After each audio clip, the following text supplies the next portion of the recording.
আল্লাহ রব্বুল আলামিন মানব জাতির জন্য অত্যন্ত দয়ালু।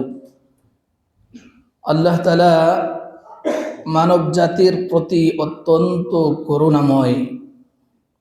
আল্লাহ তাআলা বড়ই ক্ষমাশীল, অসীম দয়ালু। আল্লাহ তাআলা জানেন যে বান্দা তার নেক আমল দ্বারা জান্নাত পর্যন্ত পৌঁছাতে পারবে না।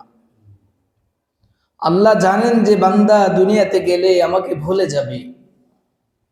আল্লাহ জানেন যে আমার বান্দারা বিভিন্ন সময়ে শয়তানের ধোকায় পড়ে আখিরাতের কথা ভুলে যাবে, জান্নাতের কথা ভুলে যাবে, জাহান্নামের কথা ভুলে যাবে। এজন্য রব্বুল আলামিন দয়ার সাগর, তিনি মানব জাতিকে আখিরাতকে স্মরণ করিয়ে দেওয়ার জন্য, মানব জাতিকে ক্ষমা করে দেওয়ার জন্য, মানব জাতিকে জান্নাত পর্যন্ত পৌঁছে দেওয়ার জন্য দুনিয়াতে আল্লাহ তাআলা বিভিন্ন উপলক্ষ সৃষ্টি করেছেন। মানব জাতিকে আল্লাহ তাআলা বিভিন্ন সুযোগ সুবিধা দান করেছেন, যেই সুযোগের মাধ্যমে বান্দা আল্লাহকে ভুলে যাওয়ার পরেও আবার যদি আল্লাহকে স্মরণ করে আল্লাহর কথা ভেবে আবার যদি তওবা করে আল্লাহর দিকে ফিরে আসে, তখন আল্লাহ বান্দার প্রতি বড়ই খুশি হয়ে যান। আল্লাহ বান্দার জিন্দিগির অতীত গুনাহসমূহকে আল্লাহ তাআলা ক্ষমা করে দেন। এজন্য আল্লাহ বান্দার জন্য বিভিন্ন সময়ে বিভিন্ন উপলক্ষ ঘোষণা করে বান্দাকে ক্ষমা করার একটি ওসিলা আল্লাহ তাআলা বানিয়ে দিয়েছেন, একটা সুযোগ বান্দাকে আল্লাহ তাআলা দান করেছেন। বছরের বিভিন্ন সময় আমরা লক্ষ্য করি যে এই দিবসে আমল করলে আল্লাহ তাআলা পেছনের সব গুনাহকে মাফ করে দেন।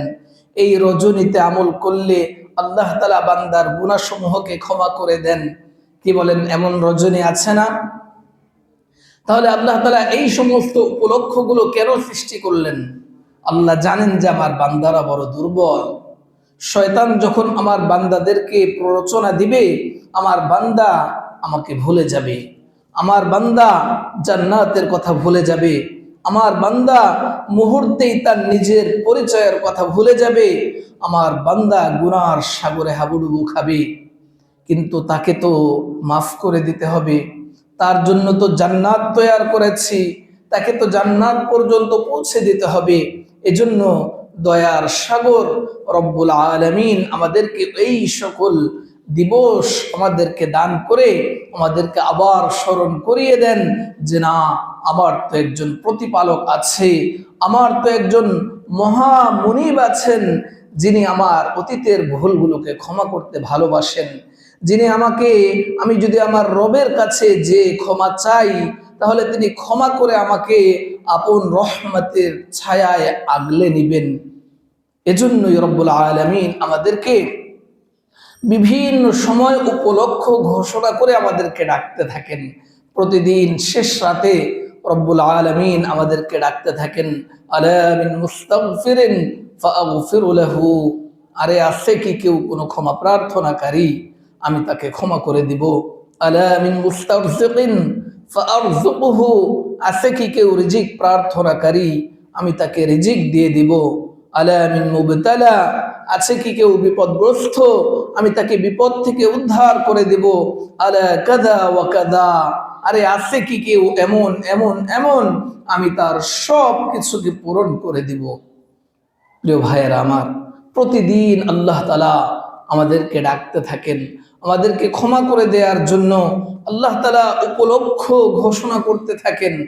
এজন্য রব্বুল আলামিনের ক্ষমার দিকে আমাদেরকে এগিয়ে আসার দরকার। হাদিসে কুদসিতে রাসূল আরবি সাল্লাল্লাহু আলাইহি ওয়াসাল্লাম একটি হাদিসের ভিতরে আল্লাহ তাআলা বান্দাকে লক্ষ্য করে বলেন, ইয়াবনা আদম, হে বনি আদম, তুমি আমার প্রতি যেমন ধারণাই করো, তুমি আমার কাছে যখনই কোনো ক্ষমার আশা করো, তোমার গুনাহ যত বেশি হোক না কেন, আমি তোমার সব গুনাহকে ক্ষমা করে দিই। আমি তোমার গুনাহ ক্ষমা করতে কোনো পরোয়া করি না। লাউ বালাগাত যুনুবুকা আনানাস সামা তোমার গুনাহ যদি আসমান সম পরিমাণও হয়, এবং তুমি যদি আমার কাছে ক্ষমা প্রার্থনা করো, ওয়াস্তাগফিরতানি ফাআগফিরু লাহু ওয়ালা উবালি, আমি তোমার গুনাহকে ক্ষমা করে দেই, আমি কোনো পরোয়া করি না।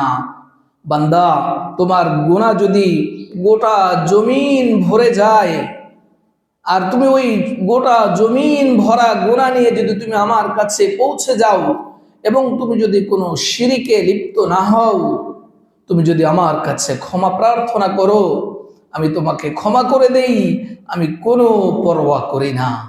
সুবহানাল্লাহ! কেমন দয়ার সাগর আমাদের প্রতিপালক, কেমন রহমান, কেমন রহিম আমাদের রব্বুল আলামিন।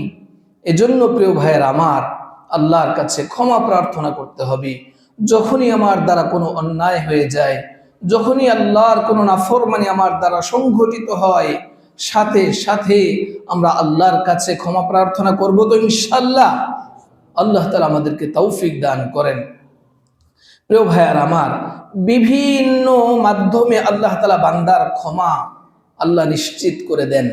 এক নাম্বার, বান্দা যখন আল্লাহর কাছে তওবা করে, আল্লাহ বান্দার গুনাহকে ক্ষমা করে দেন। আত্তাইবু মিনাজ যামবি কামান লা যামবা লাহু, আল্লাহর রাসূল বলেন, একজন তওবাকারী আল্লাহর কাছে যখন তওবা করে, তখন সে এমন হয়ে যায় যে জীবনে সে কোনো গুনাহই করেনি, এমন পবিত্র হয়ে যায়। আল্লাহ তাকে এমন পবিত্র করে দেন, যার জীবনে কোনো কলঙ্ক নেই, এমন মানুষের মতো নিষ্পাপ আল্লাহ তাআলা ওই তওবাকারীকে করে দেন। তাহলে কত সুন্দর সুযোগ আল্লাহ তাআলা আমাদের জন্য রেখে দিয়েছেন। বান্দা বিভিন্ন ধোঁকায় পড়ে গুনাহ করে ফেলে, আমরা বিভিন্ন সময়ে শয়তানের প্ররোচনায় পড়ে গুনাহ করে ফেলি, কিন্তু আল্লাহ তাআলা আমাদেরকে ক্ষমা করে দেওয়ার জন্য প্রস্তুত। আল্লাহ তাআলা আমাদেরকে মাফ করে দেওয়ার জন্য অপেক্ষমান। আল্লাহ তাআলা অপেক্ষা করেন যে আমার বান্দা কখন যেন আমার কাছে ক্ষমা চায়, আমার বান্দা কখন আমার কাছে ক্ষমা চাইবে, আর আমার বান্দা ক্ষমা চাইতে দেরি, আমি তাকে ক্ষমা করতে দেরি করব না। এজন্য এই হাদিসে পাকে রাসূল আরবি 1400 বছর আগেই আমাদেরকে জানিয়ে দিয়েছেন, আত্তাইবু মিনাজ যামবি কামান লা যামবা লাহু। হ্যাঁ, গুনাহ তো করবে, বান্দাকে গুনার স্বভাব দিয়ে তৈরি করা হয়েছে। বান্দা গুনাহ করবে, কিন্তু গুনাহ করে যখনই আল্লাহর কথা স্মরণ হবে, যখনই সে তওবা করবে, আল্লাহ তাকে এমন বানিয়ে দিবেন যেন তার জীবনে কোনো গুনাহই নেই। সুবহানাল্লাহ! এজন্য এই আমল করব ইনশাআল্লাহ, সবাই তওবা করব ইনশাআল্লাহ। যখনই আমার দ্বারা কোনো গুনাহ সংগঠিত হয়ে যায়, তখনই আমরা আল্লাহর কাছে ক্ষমা চেয়ে নিব, তখনই আমরা আল্লাহর কাছে তওবা করে নিব, আল্লাহর কাছে অনুতপ্ত হয়ে দুহাত তুলে আল্লাহর কাছে নিজের ভুল স্বীকার করে আল্লাহকে বলবো, আল্লাহ আমার দ্বারা ভুল সংঘটিত হয়েছে, আমি অন্যায় করেছি, আমি অপরাধ করেছি, আমি আপনার নিকট ক্ষমা চাই। আল্লাহ, আপনি তো রহিম, আপনি তো গফফার, আপনি তো রহমান, আপনি তো ক্ষমা করে দিতে ভালোবাসেন, আমি আপনার কাছে ক্ষমা চাই, আমাকে ক্ষমা করে দিন। আল্লাহ তাআলা ঘোষণা দিয়েছেন, তাওবা করতে দেরি বান্দা, আল্লাহ ক্ষমা করতে দেরি করেন না। সুবহানাল্লাহ! প্রিয় ভাইয়ের আমার, নামাজ আদায় করি আমরা, এই নামাজের মাধ্যমে আল্লাহ তাআলা বান্দার গুনাহগুলোকে ক্ষমা করে দেন। আল্লাহ রাসূল সাল্লাল্লাহু আলাইহি ওয়াসাল্লাম ইরশাদ করেন, আরাআইতা লাউ আন্না বাবান আলা বাবি আহাদিকুম ওয়াগতাসালা কুল্লা ইয়াউমিন 5 মাররাতিন ফাহাল ইয়াবকা মিন দারনিহি শাইউন। আচ্ছা বলো তো, তোমাদের কারো ঘরের দরজার সামনে যদি একটা নদী থাকে, আর কেউ যদি ওই নদীতে দৈনিক 5 বার গোসল করে, আচ্ছা তার শরীরে কি কোনো ময়লা থাকতে পারে? সাহাবায়ে কেরাম বললেন, লা ইয়া রাসূলুল্লাহ, হে আল্লাহর রাসূল, কোন বান্দা যদি দৈনিক 5 বার গোসল করে, তাহলে তার শরীরে তো কোনো ময়লা থাকার কথা নয়, তার শরীর তো পাক পবিত্র থাকে, তার শরীর তো পরিচ্ছন্ন থাকে। রাসূলুল্লাহ সাল্লাল্লাহু আলাইহি ওয়াসাল্লাম বললেন, ওয়াযালিকা মাতালু খামসি সালাওয়াত, এটাই হলো 5 ওয়াক্ত নামাজের দৃষ্টান্ত। বান্দা যখন 5 ওয়াক্ত নামাজ আদায় করে তখন তার শরীরে কোনো গুনাহ থাকে না। সুবহানাল্লাহ। আল্লাহ বান্দাকে 5 ওয়াক্ত নামাজ দান করেছেন, বান্দাকে সুযোগ দান করেছেন। বান্দা যখন এই বিধানকে মানতে থাকে, বান্দা যখন আল্লাহর হুকুমকে পালন করতে থাকে, দৈনিক যখন সে 5 ওয়াক্ত নামাজ আদায় করে, বান্দা এই যে 5 ওয়াক্ত নামাজের মাঝে মাঝে যেই ছোট খাটো সগীরা গুনাহগুলো করে ফেলে, আল্লাহ তাআলা পরবর্তী নামাজের মাধ্যমে পূর্বের গুনাহগুলো ক্ষমা করে দেন। সুবহানাল্লাহ। বান্দা যখন ফজরের নামাজ আদায় করে, এশার পরে বান্দা যত সগীরা গুনাহ করেছে সবগুলোকে মাফ করে দেন। বান্দা যখন জোহর পরে, ফজর থেকে জোহর পর্যন্ত যত সগীরা গুনাহ বান্দা করে ফেলে, আল্লাহ জোহরের নামাজের মাধ্যমে ক্ষমা করে দেন। বান্দা যখন আসরের নামাজ আদায় করে, জোহরের পর থেকে যত গুনাহ বান্দা করেছে, যত সগীরা গুনাহ করেছে, আল্লাহ তাআলা তার সকল সগীরা গুনাহকে আসরের নামাজের মাধ্যমে মাফ করে দেন। বান্দা যখন মাগরিবের নামাজ আদায় করে, আসর থেকে মাগরিব পর্যন্ত যত সগীরা গুনাহ করেছে, আল্লাহ তাআলা মাগরিবের নামাজ আদায়ের মাধ্যমে তার সব গুনাহগুলোকে মাফ করে দেন। বান্দা যখন এশার নামাজ আদায় করে, মাগরিব থেকে এশা পর্যন্ত বান্দা যত গুনাহ করেছে, আল্লাহ তাআলা এশার নামাজের মাধ্যমে তার সব সগীরা গুনাহগুলোকে মাফ করে দেন। সুবহানাল্লাহ। তাহলে আল্লাহ কত দয়ালু। নামাজ আদায় করলাম, আল্লাহর বিধান মানলাম, কিন্তু আল্লাহ তাআলা এই বিধান মানার দ্বারা আমার পেছনের সব সগীরা গুনাহগুলোকে মাফ করে দেন। এই জন্য 5 ওয়াক্ত নামাজ পড়বো ইনশাআল্লাহ, সবাই পড়বো ইনশাআল্লাহ। আল্লাহ তাআলা কত বড় দয়ালু দেখুন। আমরা কত গুনাহ করি সারা দিনে, কিন্তু গুনাহ করেও যদি আল্লাহর বিধানগুলো মেনে নেই, আল্লাহর হুকুমগুলো যদি দৈনিক মানি, তো আল্লাহ তাআলা আমাদেরকে পাক করে দেন, পবিত্র করে দেন, গুনাহমুক্ত করে দেন। এই জন্য গুনাহমুক্ত থাকতে চাই ইনশাআল্লাহ, সবাই চাই ইনশাআল্লাহ। আজকে থেকে 5 ওয়াক্ত নামাজ কারা কারা আদায় করবো একটু দেখি তো, দুই হাত তুলে দেখাই দেন তো। আল্লাহ তাআলা আমাদের সব ভাইকে কবুল করেন। 5 ওয়াক্ত নামাজের জন্য আল্লাহ তাআলা আমাদেরকে কবুল করেন, আমিন। প্রিয় ভাইয়েরা আমার, নেক আমলের মাধ্যমে আল্লাহ তাআলা বান্দার গুনাহকে ক্ষমা করে দেন। কালামে মাজিদে আল্লাহ তাআলা ইরশাদ করেন, ইন্নাল হাসানাতি ইউযহিবুনাস সাইয়্যাত, নিশ্চয় নেক আমল গুনাহ সমূহকে দূর করে দেয়। সুবহানাল্লাহ। এজন্য আমাদের দ্বারা যখনই কোনো গুনাহ হয়ে যাবে, আমরা এর পরিবর্তে কোনো নেক আমল করে নিব। যখনই আমি একটা গুনাহ করে ফেললাম, আমার ভিতরে অনুশোচনা আসলো, হায় আমি করলাম কি, হায় আমি গুনাহ করে ফেললাম, আমি 2 রাকাত নামাজ আদায় করে নিতে পারি, আমি 100 বার আল্লাহর কাছে তওবা করতে পারি, আমি দুরূদ পাঠ করতে পারি, আমি জিকির করতে পারি, কোনো না কোনো নেক আমল করে আল্লাহর কাছে আমি তওবা করব।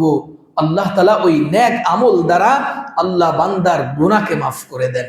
এজন্য কালামে মাজিদে আমাদেরকে জানিয়ে দিয়েছেন, বান্দা যখন কোনো নেক আমল করে, ওই নেক আমল গুনাহকে মুছে দেয়, এমন ভাবে মিটিয়ে দেয় যে তার গুনাহই যেন ছিল না।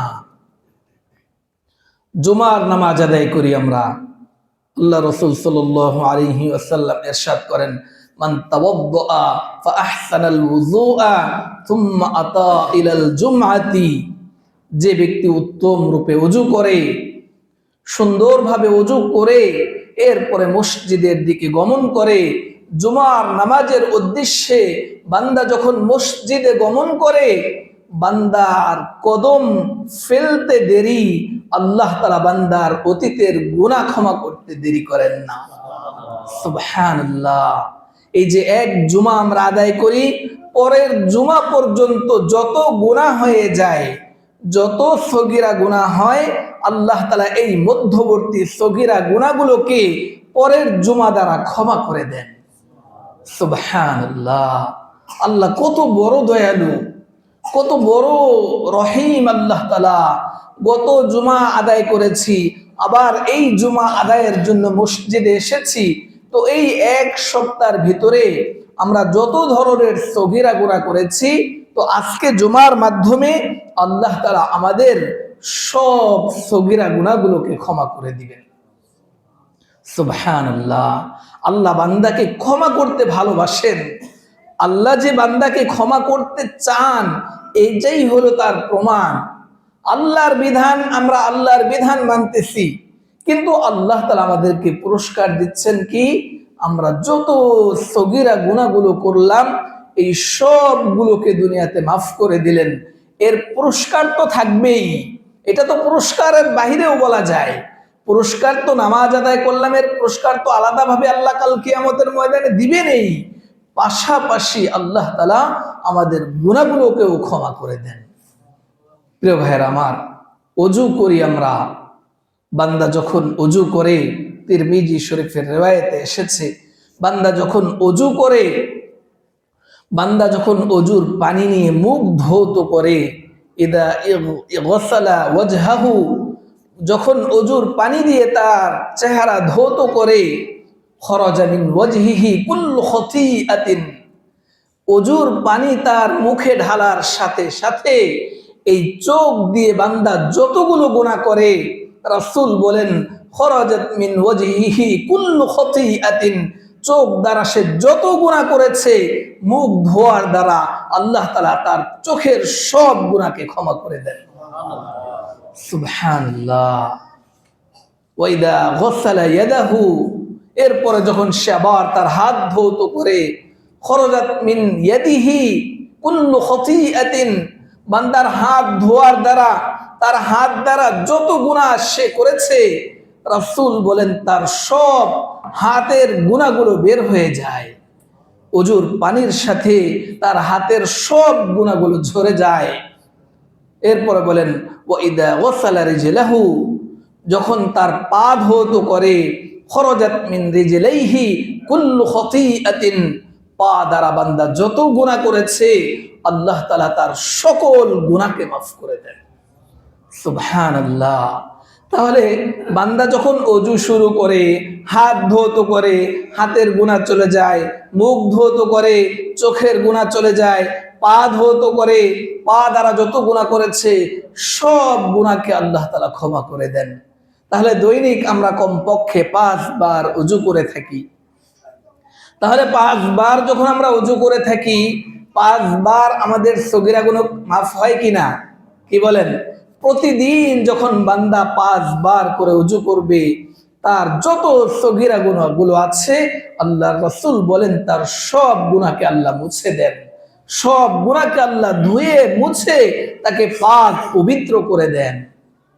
আল্লাহ তাআলা কত বড় দয়ালু, কত বড় রহিম আল্লাহ তাআলা। আমি ওযু করলাম, কিন্তু এই ওযুর বদলা তো দিবেনই, পাশাপাশি আল্লাহ তাআলা এই ওযুর মাধ্যমে আমি অন্যায় করেছি, আল্লাহ আমার এই অন্যায়কে মাফ করে দেন। প্রিয় ভাইয়েরা আমার, বান্দা যখন নামাজের জন্য মসজিদের দিকে অগ্রসর হয়, হাদিসে পাকে রাসূল বলেন ইদা তাওয়াদ্দা ফাআহসানাল ওযুআ সুম্মা খরাজা ইলাল মসজিদি লা ইয়াখরুজু ইল্লা লিস-সালাহ, বান্দা যখন উত্তম রূপে ওযু করে মসজিদের দিকে গমন করে, সে শুধু একমাত্র আল্লাহর বিধান পালন করার জন্যই মসজিদে গমন করে, তার মসজিদে গমন করার সাথে সাথে কদম ফেলতে দেরি, আল্লাহ তাআলা অপর কদম উঠানোর আগেই তার গুনাহগুলোকে মাফ করে দেন। সুবহানাল্লাহ। ফরজ নামাজের জন্য বান্দা যখন মসজিদে আসে, তার কদমে কদমে আল্লাহ তাআলা তার গুনাহকে মাফ করে দেন এবং তার মর্যাদাকে আল্লাহ তাআলা বৃদ্ধি করে দেন। এজন্য দূরে যদি কারো বাড়ি হয়, দূর থেকে প্রতিদিন জামাত ধরার জন্য মসজিদে আসে, চিন্তা করুন তার কতগুলো কদম দৈনিক আল্লাহর ঘরের দিকে পড়ে, আর তার কতগুলো গুনাহকে ক্ষমা করে দেওয়া হয় এবং কতগুলো নেক আমল তাকে দেওয়া হয়। আল্লাহ রাসূলের এক সাহাবী, মসজিদ থেকে ঘর অনেক দূরে ছিল, প্রতিদিন আসতে দেরি হয়, কষ্ট হয়, এজন্য সে আল্লাহ রাসূলের কাছে অনুমতি চাইলো যে ইয়া রাসূলুল্লাহ, আমাকে অনুমতি দিন, আমি আমার ঘরটা যেন মসজিদের কাছে এনে করি। আল্লাহ রাসূল বললেন যে না, তোমার ঘর যেখানে আছে সেখানেই থাকবে। তুমি যখন ওযু করে উত্তম রূপে মসজিদের দিকে গমন করবে, তোমার প্রতিটা কদমে কদমে আল্লাহ তাআলা তোমার গুনাহকে মাফ করে দিবেন। সুবহানাল্লাহ। তাহলে বোঝা যায় যার দূরে বাড়ি সে যত নেক আমল করতে পারবে, যার কাছে বাড়ি সে তত নেক আমল পাবে? সে কিন্তু এত নেক পাবে না। এজন্য দূরে বাড়ি হলেও আমরা কষ্ট হলেও দূর থেকে মসজিদে এসে জামাতে শরীক হব তো ইনশাআল্লাহ। অনেক ভাইয়েরা আছে যে মসজিদ তো অনেক দূরে, অতএব ঘরে নামাজ আদায় করে নিই। আমাদের অভ্যাস হয়ে যায় মসজিদ একটু দূরে, 2 মিনিট লাগে, 3 মিনিট লাগে। আরে 3 মিনিট, রাত এখন এশার সময় রাত করে যাওয়া কি ভালো লাগে? ফজরের সময় এত দূরে কি যাওয়া যায়? জোহরের সময় এখন তো কাজ কর্ম, কাজ ফেলে কি আর মসজিদে যাওয়া যায়? ঘরে নামাজটা আদায় করে নিই। আসরের সময় বিশ্রামের সময় এখন কি আর মসজিদে যাওয়া যায়? ঘরেই নামাজ আদায় করে নেই। এমন অভ্যাস অনেক ভাইয়ের আছে। এজন্য এই অভ্যাসগুলো বর্জন করতে হবে। আমার লক্ষ্য করতে হবে রব্বুল আলামিন আমার পুরস্কার কি রেখেছেন। আমার কদমে কদমে যদি রব্বুল আলামিন আমাকে নেকি দিয়ে ভরপুর করে দেন, কদমে কদমে যদি রব্বুল আলামিন আমার মর্যাদাকে বৃদ্ধি করে দেন, তাহলে আমি কেন ঘরে নামাজ আদায় করব? কেন আমি ঘরে বসে নামাজ আদায় করব? এজন্য এখন থেকে প্রতিজ্ঞা করতে হবে, আমার যত কষ্টই হোক না কেন আমি জামাতে শরীক হয়ে যাব। আমি ফজরে জামাতে শরীক হয়ে যাব, এশায় জামাতে শরীক হব, আসরে জামাতে শরীক হব। সব নামাজ আমি জামাতের সাথে আদায় করব। পারবো ইনশাআল্লাহ? এই হিম্মত সবাই করবো ইনশাআল্লাহ। আল্লাহ তাআলা সব ভাইকে কবুল করেন, আল্লাহ তাআলা সব ভাইকে তৌফিক দান করেন। প্রিয় ভাইয়েরা আমার, বান্দার আমল নামা রাসূলুল্লাহ সাল্লাল্লাহু আলাইহি ওয়াসাল্লামের কাছে প্রতি সোমবার এবং বৃহস্পতিবারে পৌঁছে যায়। এই সোমবার এবং বৃহস্পতিবারে রব্বুল আলামিন বান্দার জন্য জান্নাতের দুয়ারকে খুলে দেন এবং বান্দার জন্য আল্লাহ তাআলা ক্ষমাকে অবারিত করে দেন। এই 2 দিনে বান্দার জন্য ক্ষমার বিশেষ সুযোগ আল্লাহ খোলা রেখে দেন। তাহলে এই 2 দিনে যদি আমরা আল্লাহর কাছে ক্ষমা চাই, সোমবার বৃহস্পতিবারে, তাহলেও আল্লাহ তাআলা আমাদের অতীতের গুনাহকে মাফ করে দিবেন। আমরা আশুরার রোজার কথা জানি। আল্লাহ রাসূল সাল্লাল্লাহু আলাইহি ওয়াসাল্লাম ইরশাদ করেন, মুহররমের 10 তারিখ, মান সামা ইয়াউমা আশুরা গুফিরা লাহু মা তাকদ্দামা মিন যামবিহি। আশুরার রোজা কেউ আদায় করলে আল্লাহ তাআলা তাকে অতীতের 1 বছরের গুনাহকে মাফ করে দেন। সুবহানাল্লাহ। মুহররম মাসের 10 তারিখে যে ব্যক্তি রোজা রাখবে, আল্লাহ তাআলা তার 1 বছরের অতীতের গুনাহকে মাফ করে দেন। জিলহজ মাসের 9 তারিখ ইয়াউমু আরাফা বলা হয়। আরাফার দিবসে যে ব্যক্তি রোজা রাখবে, সিয়ামু ইয়াউমা আরাফা আহতাসিবু আলাল্লাহি আন ইউকাফফিরা আস-সানাতা আল্লাতী ক্বাবলাহু ওয়াস-সানাতা আল্লাতী বা'দাহু। আল্লাহর রাসূল বলেন, আমি আল্লাহর কাছে আশাবাদী, যে ব্যক্তি আরাফার দিনে রোজা রাখবে, আল্লাহ তাআলা তাকে পূর্বের 1 বছরের গুনাহ এবং পরের 1 বছরের গুনাহকে ক্ষমা করে দিবেন। সুবহানাল্লাহ। 1 দিনের রোজা দ্বারা আল্লাহ তাআলা 2 বছরের গুনাহকে মাফ করে দেন। তাহলে কত বড় ক্ষমাশীল আল্লাহ তাআলা, কত বড় অনুগ্রহশীল আল্লাহ তাআলা। আমরা সারা জীবন গুনাহ করি, আর আল্লাহ তাআলা আমাদের গুনাহকে মাফ করে দেওয়ার জন্য কত সুন্দর সুন্দর উপলক্ষ তৈরি করে রেখেছেন।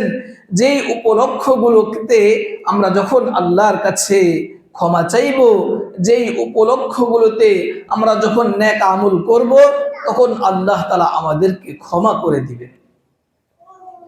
শবে বরাত, লাইলাতুন নিসফি মিন শাবান, এই রাত অত্যন্ত মহিমান্বিত একটি রাত, অত্যন্ত ফজিলতপূর্ণ একটি রাত, অত্যন্ত গুরুত্বপূর্ণ একটি রাত। এই রাত সম্পর্কে সহিহ ইবনে হিব্বানের 5665 নম্বর রিওয়ায়াতে হাদিসের বর্ণনাকারী মুআদ ইবনে জাবাল রাদিয়াল্লাহু তাআলা আনহু তিনি ইরশাদ করেন, রাসূলুল্লাহ সাল্লাল্লাহু আলাইহি ওয়াসাল্লাম ইরশাদ করেন, ইয়াত্তালিউল্লাহু ইলা খালকিহি ফি লাইলাতিন নিসফি মিন শাবান ফায়াগফিরু লিজামিই খালকিহি ইল্লা লিমুশরিকিন আও মুশাহিন। আল্লাহ তাআলা অর্ধ শাবানের রাত্রিতে বান্দার প্রতি বিশেষ রহমতের দৃষ্টি দান করেন এবং আল্লাহ তাআলা তার সকল সৃষ্টিকে ক্ষমা করে দেন। তবে যারা শিরিকে লিপ্ত হয় এবং যারা নিজের ভাইয়ের প্রতি বিদ্বেষ লালন করে, এই দুই শ্রেণীর লোক ব্যতীত আল্লাহ তার সকল সৃষ্টিকে ক্ষমা করে দেন। সুবহানাল্লাহ। দেখুন, সহিহ ইবনে হিব্বানের এই রিওয়ায়াতটি অত্যন্ত বিশুদ্ধ রিওয়ায়াত এবং সহিহ হাদিস দ্বারা প্রমাণিত। এই হাদিসকে কোন মুফাসসিরিন ইকরাম দাঈফও বলেননি, জালও বলেননি, দুর্বলও বলেননি।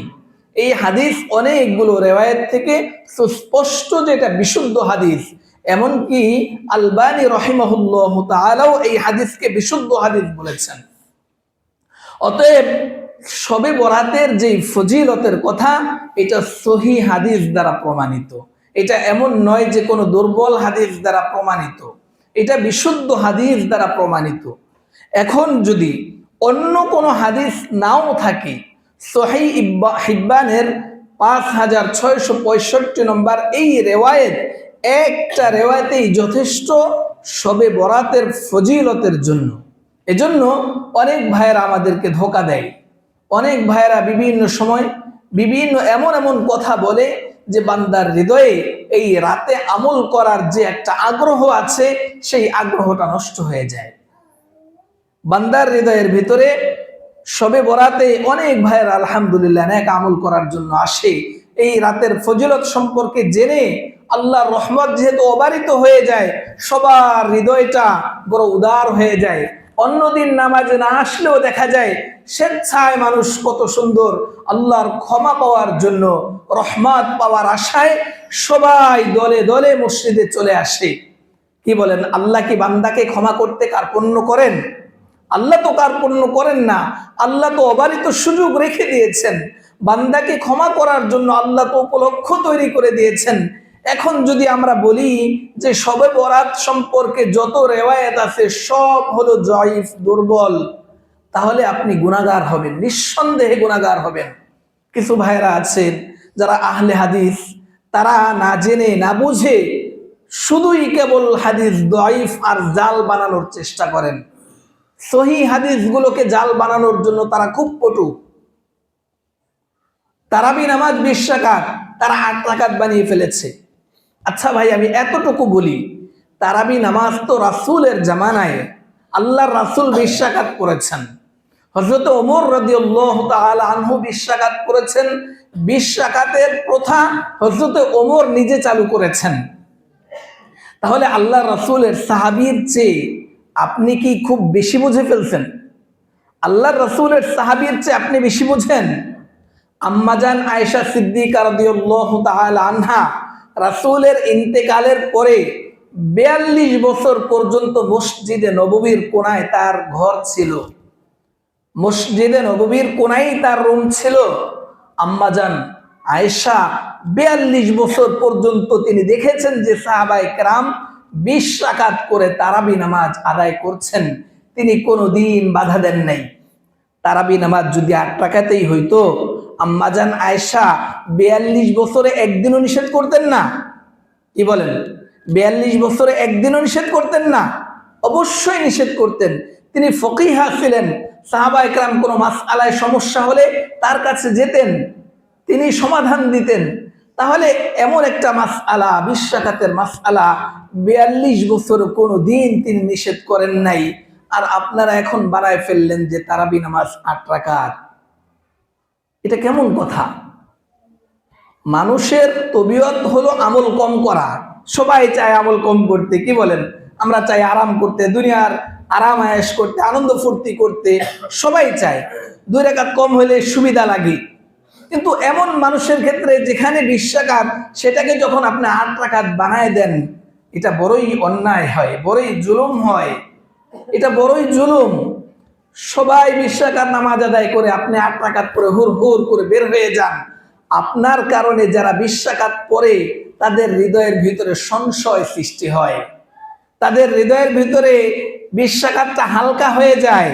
এটা অনুচিত, এটা খুবই অগ্রহণযোগ্য। রমজান মাসে নফল আদায় করলে এমনিই তো ফরজের সওয়াব হয়, কি বলেন? আপনি যদি মনে করেন আপনার কাছে 8 রাকাতেই সহি, আপনি 8 রাকাত পড়বেন, সেটা ভিন্ন কথা। কিন্তু যদি বিশ্বাঘাত হয়, তাইলে এই মানুষগুলোর এই যে বাকি নামাজগুলো আপনার জন্য পড়লো না, এই জন্য দায়ী কি আপনি থাকবেন না? থাকবেন না? কি বলেন? যারা আমরা বিশ্বাঘাত পড়ি, আমরা কি নির্ভরযোগ্য দলিল ছাড়া পড়ি? কি বলেন? নির্ভরযোগ্য দলিল ছাড়া কি বিশ্বাঘাতের কথা আমরা বলি? আম্মা জান আয়েশা সিদ্দিকার ওই যে 42 বছরের আমল না জেনে কি আমরা বিশ্বাঘাত পড়ি? হারামাইন শরীফাইনে ওই যে রাসূলের জামানা থেকে শুরু, রাসূলের জামানা থেকে 1400 বছর আগে থেকে শুরু হয়েছে। ওই যে ওমর রাদিয়াল্লাহু তাআলা আনহু শুরু করেছিলেন, সেই জামানা থেকে এই জামানা পর্যন্ত বিশ্বাঘাত তারাবি চলে এসেছে। কোন জামানাতেই বিশ্বাঘাতের কম পড়া হয়নি, শুধুই কেবল করোনার সময়, করোনার কারণে সংক্ষিপ্ত করা হয়েছে। এর আগে 1400 বছরের মধ্যে কোনোদিন বিশ্বাঘাত তারাবি কমানো হয় নাই, কোনোদিনও 8 রাকাত পড়া হয়নি, কোনোদিনও হয় নাই। তাহলে তারা কিছুই বুঝে নাই, কি বলেন? এজন্য প্রিয় ভাইয়েরা আমার, আমলের ব্যাপারে মানুষকে নিরুৎসাহিত করা এটা বড়ই জঘন্য কাজ, বড় অন্যায় কাজ। এজন্য শবে বরাতের ব্যাপারে অনেকেই ছাড়াছাড়ি, না শবে বরাতে কোনো আমল নাই, শবে বরাতে কিছুই নেই, কোনো ফজিলত নাই, এটা অন্যায়। আবার অনেকে বাড়াবাড়িও করে, যে আমল নাই সে আমল ঢোকায় দেয়। শরীয়তে যেটা নেই ওই ধরনের আমল করা যেমন অন্যায়, যেটা আছে সেটাকে ছেড়ে দেওয়াও তেমন অন্যায়। শরীয়তে যেটাকে গুরুত্ববহ করেছে, যেটাকে ফজিলতপূর্ণ করেছে, এই ফজিলতকে অস্বীকার করা যেমন অন্যায়, যেটা শরীয়ত নাই ওইটাকে বানায় বানায় করাও অন্যায়। এজন্য সহিহ ইবনে হিব্বানের এই রিওয়ায়াত থেকে আল্লাহর রাসূল আমাদেরকে জানিয়েছেন যে আল্লাহ তাআলা এই রাতে সৃষ্টির প্রতি, বান্দার প্রতি বিশেষ নজর দেন এবং বান্দাকে আল্লাহ তাআলা অবারিত ক্ষমা ঘোষণা করেন। আল্লাহ বান্দাকে ব্যাপকভাবে ক্ষমা করে দেন। তবে যারা শিরিকে লিপ্ত, শিরিককারীদেরকে আল্লাহ তাআলা ক্ষমা করেন না। পাশাপাশি যারা নিজের ভাইয়ের প্রতি বিদ্বেষ লালন করে, আমাদের সমাজে এই বিদ্বেষ বড়ই ভয়াবহ এবং ব্যাপক আকার ধারণ করেছে। একজন মুসলমান তার উচিত হলো তার ভাইয়ের প্রতি সর্বদাই কল্যাণ কামনা করা, তাকে ক্ষমা করে দেওয়া। ইসলামের শিক্ষা হলো মানুষকে ক্ষমা করে দেওয়া, ইসলামের শিক্ষা হলো সহমর্মিতা, ইসলামের শিক্ষা হলো একরাম করা। নিজের জন্য যেটা পছন্দ করে অন্যের জন্য সেটাকে পছন্দ করা, এটা হলো ইসলাম। কিন্তু আমাদের সমাজে সামান্য থেকে সামান্য কোনো বিষয় ঘটলেই আমরা তার সাথে 4 বছর যাবৎ কথা বলি না, 5 বছর যাবৎ কথা বলি না। আমার ভাই, আপন ভাই দোতলায় থাকে, আমি 3 তলায় থাকি, 10 বছরে আমার সাথে দেখা সাক্ষাৎ নাই। কি বলেন? এমন ঘটনা আছে না নাই?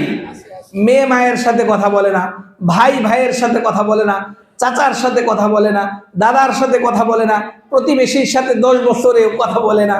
একটু সামান্য কোনো বিষয় হয়েছে এজন্য প্রতিবেশীর সাথে 10 বছর যাবৎ কথা বন্ধ। এটা অন্যায়। অন্যের প্রতি বিদ্বেষ লালন করা এটা বড়ই ভয়াবহ অন্যায়। এমন পবিত্র রজনীতে রাসূল জানিয়েছেন, যারা অন্যের প্রতি বিদ্বেষ লালন করে আল্লাহ রাসূল এই রাতেও তাদেরকে ক্ষমা করেন না। এজন্য এই বিষয় আমাদেরকে ভাবতে হবে। আমার দ্বারা কোনো ভাই যেন কষ্ট না পায়, আমার হৃদয়ে যেন কোনো ভাইয়ের প্রতি বিদ্বেষ না থাকে। আমি আল্লাহর জন্য ক্ষমা করে দিব, আর যে আল্লাহর জন্য ক্ষমা করে দেয় আল্লাহ তাকে ক্ষমা করে দেন। যে আল্লাহর জন্য মানুষের কাছে নত হয়ে যায় আল্লাহ তার মর্যাদাকে বৃদ্ধি করে দেন। হাদিসে পাকে রাসূল বলেন, মান তাওয়াদা লিল্লাহি রাফাআহুল্লাহ। যে আল্লাহর জন্য ছোট হয়, আল্লাহর জন্য বিনয়ী হয়, আল্লাহ তার মর্যাদাকে বৃদ্ধি করে দেন। এজন্য আমার ভাই আমার সাথে কথা বলে না, কিন্তু আমি ছোট হয়ে তাকে সালাম দিব, আমি ছোট হয়ে তার সাথে কথা বলা শুরু করে দেব, দেখবো যে সে কথা বলতে থাকবে। এজন্য আমরা অন্যের প্রতি বিদ্বেষ লালন করব না তো ইনশাল্লাহ? কি বলেন? বিদ্বেষ ভুলে যাব তো ইনশাল্লাহ? সবাই ভুলে যাবে ইনশাল্লাহ? আমরা কারো সাথে যেন এমন না থাকে যে আমি তার সাথে কথা বলি না। আমি একজন মুমিন, আমার এমনও হতে পারে যে আজকে আমি দুনিয়া থেকে চলে যাব, কালকে হতে পারে আমার জীবন শেষ। তাহলে আমি কেন মানুষের প্রতি বিদ্বেষ নিয়ে আমি আখেরাতে যাব? কেন মানুষের প্রতি বিদ্বেষ নিয়ে আমি এই ফজিলতপূর্ণ রাতেও আমি বঞ্চিত হব? এজন্য প্রিয় ভাইয়ের আমার, আল্লাহ রাসূল আমাকে বঞ্চিত করে দিবেন যদি আমি অন্যের প্রতি বিদ্বেষ লালন করি। এজন্য আমাদেরকে অন্যের প্রতি বিদ্বেষ লালন করা থেকে বিরত থাকতে হবে। পারবো ইনশাআল্লাহ? এই রাতের আমল কি, এই সম্পর্কে আম্মা জান আয়েশা সিদ্দিকা রাদিয়াল্লাহু তাআলা আনহা ইরশাদ করেন, ফাকাতু রাসূলুল্লাহ সাল্লাল্লাহু আলাইহি ওয়াসাল্লাম লাইলাতান, এক রাতে আমি রাসূলুল্লাহ সাল্লাল্লাহু আলাইহি ওয়াসাল্লামকে হারিয়ে ফেললাম।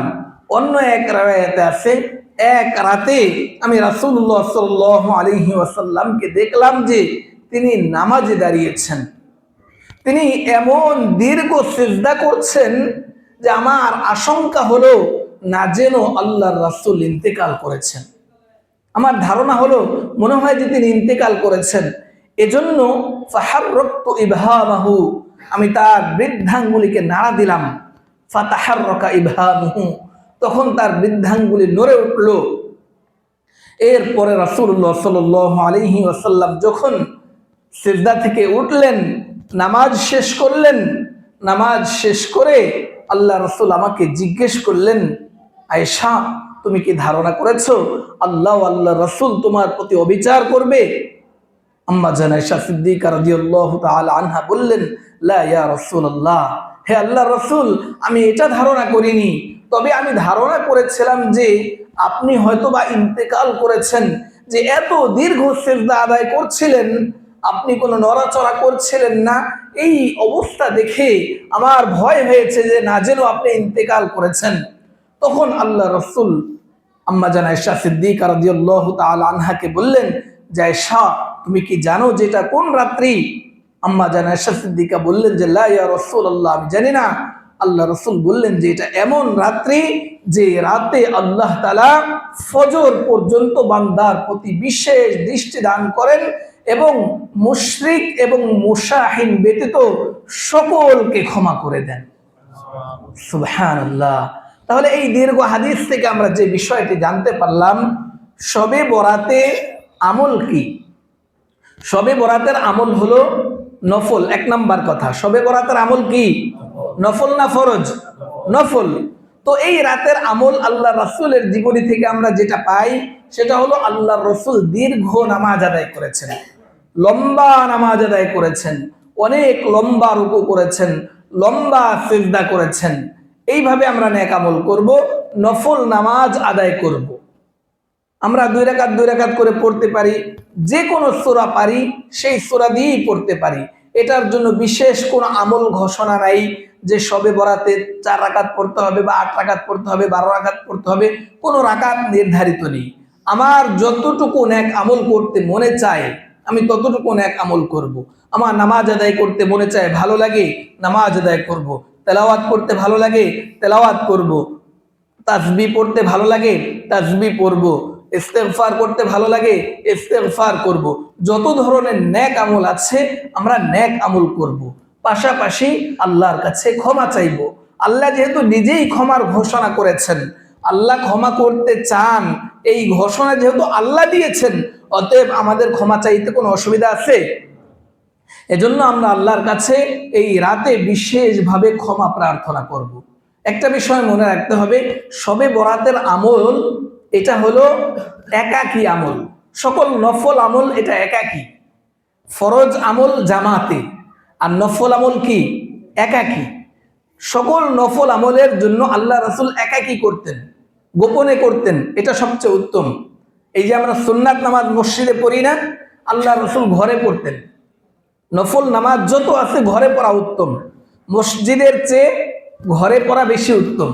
এজন্য আমরা ঘরে আমলের পরিবেশ করব, ঘরের ভিতরে সুন্নাত পড়ার চেষ্টা করব, ঘরের ভিতরে জিকির করার অভ্যাস করব, ঘরের ভিতরে কোরআন তেলাওয়াত করার চেষ্টা করব। শবে বরাতে যদি পারি ঘরের ভিতরে আমল করব, যদি পরিবেশ না থাকে তখন এসে যাই, সেটা ভিন্ন কথা। কিন্তু যদি পরিবেশ থাকে, ঘরে আমল করাটা বেশি উত্তম। সম্মিলিতভাবে এই যে শবে বরাতে ওয়াজ করা, লম্বা সময় বাহিরের মাইক চালায় ওয়াজ করা, এটা গর্হিত কাজ, অন্যায় কাজ এটা। কারণ আপনি বলুন, আমি যখন বাহিরের মাইক চালায়া শবে বরাতের রাত্রে খুব ওয়াজ করতে থাকবো, আমার মা বোনেরা ঘরের ভিতরে ইবাদত করবে, তারা কি ইবাদত করতে পারবে? কি বলেন? এখানে একটা মাইক চললে ঘরের ভিতরে নামাজ সুন্দর করে পড়া যায়? পড়া যায় না। ঘরের ভিতরে তারা ইবাদত করবে, শিশুরা ঘুমাবে, বৃদ্ধরা ঘুমাবে, দুর্বল অসুস্থ লোকেরা ঘুমাবে, তাদের সবার ব্যাঘাত ঘটবে না? তাহলে নফল ইবাদতের জন্য অন্যের ব্যাঘাত ঘটানো, এটা কি বৈধ? এটা বৈধ না।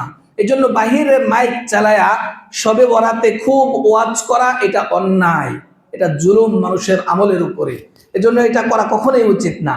সম্মিলিত কোনো আমল শবে বরাতে নেই, সম্মিলিত কোনো আমল শবে বরাতে নেই। শবে বরাতে যেই আমল, এটা হলো একাকী, একাকী আমল। এজন্য আমরা চেষ্টা করব নিজে নিজে একাকী যত ইবাদত করতে পারি, আল্লাহর সাথে আমার সাথে যত গভীর নিবিড় সম্পর্ক করতে পারি, এটা সবচেয়ে উত্তম।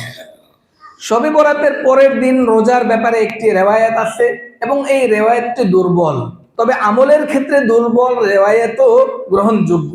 সে হিসাবে হাদিসে পাকে আছে ওয়াকুমু লাইলাহা ওয়াসুমু নাহারাহা, পরের দিন রোজার ব্যাপারে একটি রেওয়ায়াত পাওয়া যায়, রেওয়ায়াতটি দুর্বল। তবে এই শবে বরাত যেহেতু মধ্য শাবানে, আর প্রতি মাসের 13, 14, 15 এই 3 তারিখকে আইয়ামে বীজ বলে, আল্লাহ রাসূল এই তারিখগুলোতে রোজা রাখতেন। তো আইয়ামে বীজ হিসাবে যদি আমরা রোজা রাখি তাহলে নেকি পাবো। এরপরে শাবান মাসে যেহেতু আল্লাহ রাসূল অধিক পরিমাণে রোজা রাখতেন, এজন্য সেই শাবান মাসের রোজাও যদি আমরা রাখি তাহলে নেকি পাবো। তবে শুধু শবে বরাতের নিয়ত করে রোজা রাখার প্রয়োজন নেই। শুধু শবে বরাতের নিয়ত করে, শবে বরাতের রোজা, এই নিয়ত করে রোজা রাখবো না। রোজা রাখবো আইয়ামে বীজ, আল্লাহ রাসূল রাখতেন যেটা, ওই নিয়ত করে রোজা রাখবো। আল্লাহ রাসূল শাবানে পুরা মাস প্রায় 28 তারিখ পর্যন্ত রোজা রাখতেন, তো ওই নিয়তে রোজা রাখবো। আল্লাহ রাসূল যেটা করতেন সেই নিয়তে করব, সওয়াব পাবো। কিন্তু শুধু শবে বরাতের রোজা রাখছি এই নিয়ত করার প্রয়োজন নেই। বিষয়টা বুঝে আসলো তো? যদি রোজা রাখতে চাই আমরা রোজা রাখবো, আমরা আইয়ামে বীজের রোজা অথবা শাবানের রোজা, এই 2 রোজার নিয়ত করে যদি রোজা রাখি তাহলে আমরা সওয়াব পেয়ে যাব। শবে বরাতে অনেকে বলে যে বাহিরে কবরস্থানে যায়, কবরস্থানে জিয়ারত করা বহুত সওয়াব। আসলে না, কোনো প্রয়োজন নেই। এই রাতে কবরস্থানে যে বিশেষ কোনো আমল, এটা প্রমাণিত না। এই রাতেই প্রতি বছর এই রাতে যে কবরস্থানে যে মানে কবরবাসীদের জন্য কবরস্থানে যে দোয়া করতে হবে, এটা জরুরি নয়। বরঞ্চ আমরা যে কোনো সময় যাইতে পারি কবরস্থানে, আমরা যে কোনো সময় যাইতে পারি। এটার জন্য শবে বরাতের রাতকে নির্ধারিত করতে হবে, এটা জরুরি নয়। তাহলে আমরা যতটুকু বুঝতে পারলাম, শবে বরাত কবে এটা জানা আছে তো? কবে? আগামী মঙ্গলবার। আজকে শুক্রবার, আগামী মঙ্গলবার। আজ কত তারিখ? শাবানের 10 তারিখ। তাহলে 14 শাবান কিবার হয়? মঙ্গলবারে হয়। তাহলে আগামী মঙ্গলবার দিবাগত রাতে শবে বরাত, লাইলাতুন নিসফি মিন শাবান। এই রাত অত্যন্ত মহিমান্বিত। এই রাতে আল্লাহ সবাইকে ক্ষমা করে দিতে ভালোবাসেন। তাই আমরা এই রাতের নফল ইবাদত করব। পাশাপাশি একটা বিষয় মনে রাখতে হবে, শবে বরাতের আমল তো যথেষ্ট ভালো কাজ, পাশাপাশি ফরজ ইবাদত এটা আরো বেশি গুরুত্বপূর্ণ। দৈনিক 5 ওয়াক্ত নামাজ, এটা শবে বরাতের চেয়ে বেশি গুরুত্বপূর্ণ কিনা? এটা বেশি গুরুত্বপূর্ণ না? এটা আগে আদায় করব, পাশাপাশি শবে বরাতের আমলও করব। এমন না যে শুধুই কেবল বছরে একদিন শুধু শবে বরাতের আমল করব আর সব ফরজ ছেড়ে দিব, এটা উচিত হবে না। বরং ফরজও করব, শবে বরাতের নফলও করব, এটা হবে সবচেয়ে সুন্দর। দেখুন, অনেক দোকানে বিভিন্ন সময় অফার ঘোষণা করে না? অফার ঘোষণা করে। এখন আপনি যদি বলেন যে একটা কিনলে 2টা, একটা কোনো পণ্য কিনলে 2টা দিবে, এখন যদি আপনি বলেন যে ভাই আমি একটা কিনবো না, যেটা অফার দিবেন অফারের টাওয়ারে দিয়ে দেন, দিবে? কি বলেন? শুধু অফারেরটা চাইলে দিবে? আপনি একটা কিনলে না অফারে আর একটা দিবে, আর আপনি এটা কিনবেন না, বলবেন যে ভাই আমার খালি অফারেরটা যেটা দিবা সেটা দাও, এটা দিবে? এটা কিন্তু দিবে না। আপনি ফরজ পড়বেন না একদিনও, খালি শুধু নফল শবে বরাতের আমল চাইবেন, এই দিনে শুধু ক্ষমা নিয়ে যাবেন, এটা উচিত হবে না, এটা সুন্দর হবে না। বরঞ্চ এই দিনে তো আমরা আমল করবই, পাশাপাশি আমাদের উপরে যেটা ফরজ সেটা অবশ্যই আদায় করব। পারবো ইনশাআল্লাহ। আল্লাহ তাআলা আমাদেরকে বোঝা এবং আমল করার তৌফিক দান করুন। ওয়া আখিরু দাওয়ানা আনিল হামদুলিল্লাহি রাব্বিল আলামিন।